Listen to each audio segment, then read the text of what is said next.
And we are back. Senator Carl Levin, the ranking Democrat on the Senate Armed Services Committee.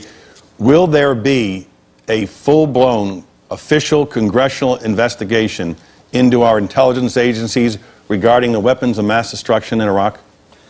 We hope so. A number of us, both Democrats and Republicans, have called for this investigation. Just a week ago, Senator John Warner, who's the Republican chairman of the Senate Armed Services Committee, called for a thorough investigation. Senator Rockefeller, who's the senior Democrat on the Intelligence Committee, and I, as the senior Democrat on the Armed Services Committee, have urged Senator Roberts, who's the Republican chairman of the Intelligence Committee, to join with the Armed Services Committee in a joint investigation, because this is such a critical issue. If our intelligence is either manipulated or if it's shaded or if in some way it is exaggerated, it is very, very dangerous for us, particularly as we go down the road and look at other threats. Has the president welcomed such an investigation?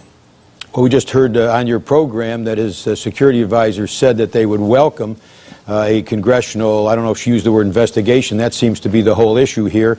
The Republicans, at least some of them in the leadership, are resisting the word investigation, so we'd be happy just to call it an inquiry. The point, though, is it should be bipartisan, it should be thorough, and it must look at not just documents here, such as the one which you had earlier on your program from U.S. News and World Report, which showed a lot less certainty than the administration was expressing at the time about the presence of weapons of mass destruction. But it must talk to some of the witnesses who so far have not been named, but who obviously inside the intelligence community were raising serious doubts, and those doubts were not reflected by the statements of the administration before we went to war with Iraq that said we are certain they have weapons of mass destruction.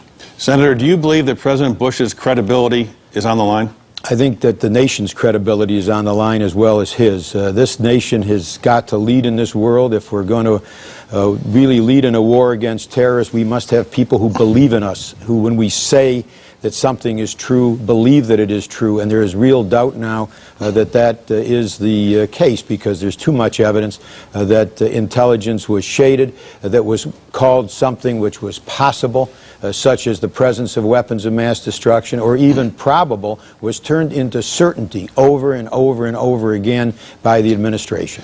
Condoleezza Rice talked about revisionism. I'm going to go back and review some of the things that you have said on this subject. In 1998, you took the floor of the Senate and talked about a letter you sent to then President Clinton, and let me read it to you and our viewers.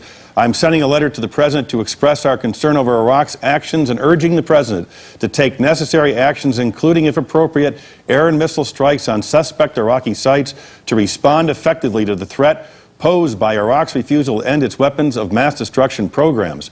By its refusal to abandon its quest for weapons of mass destruction and the means to deliver them, Iraq is directly defying and challenging the international community and directly violating the terms of the ceasefire between itself and the United States-led coalition. And then as recently as August you had this to say, and I'll show you and our viewers as well. There is no doubt in my mind that if we attack Saddam, he would then respond with the use of weapons of mass destruction, gas, biological, and at some time, if he has it, nuclear. You seem to be very confident that Saddam had weapons of mass destruction in 1998 and in 2002. We were confident, based on intelligence reports, as described to us, that in fact he had such weapons of mass destruction. But notice the difference here is that in 1998 particularly, we talked about taking appropriate action, and something had changed right before this current war, and that is that the inspectors from the UN had gone and looked at a number of sites. Now, we did not share with them all the sites that we had, even though the director of the Central Intelligence Agency publicly said that we had in classified documents. In fact, it was clear we had not shared all of the information we had. But the point here is that there was something else which is part of this history, which is critical. And that is that the United Nations inspectors, right before our attack on Iraq, were in the middle of inspections. And those inspections had not shown any weapons of mass destruction at the suspect sites that they had looked at. We should not have cut those inspections short at that time. We should have allowed those inspections to continue. That part of history should not be ignored by the administration or by the American people. It will not be ignored by the people of the world. What happens if we do not find significant amounts of weapons of mass destruction in Iraq? I think our credibility will be weakened. Even the president has said that our credibility is significantly going to be determined by whether we find weapons of mass destruction or not. I was kind of stunned the other day when the president said that we have found weapons of mass destruction. He said this twice, I believe, in Poland, that we actually have found them. I think that raises credibility issues. But if we do not find weapons of mass destruction, I think that the credibility and reliability of our intelligence is going to be challenged in the future, and it's going to be much more difficult for us to lead the world. And if we do, you'll come back and tell the president what? No, I think if we do find them, that will help to bolster the credibility of our intelligence, clearly. But there is too much going on here that it seems to me that there's so many questions raised, even in that document in the U.S. News and World Report. The qualifiers that something is possible or likely were dropped by the administration and turned into certainty. That is not good for us, whether or not we find weapons of mass destruction, because we're talking about the future. Should we believe, for instance, that Iran has an al-Qaeda connection?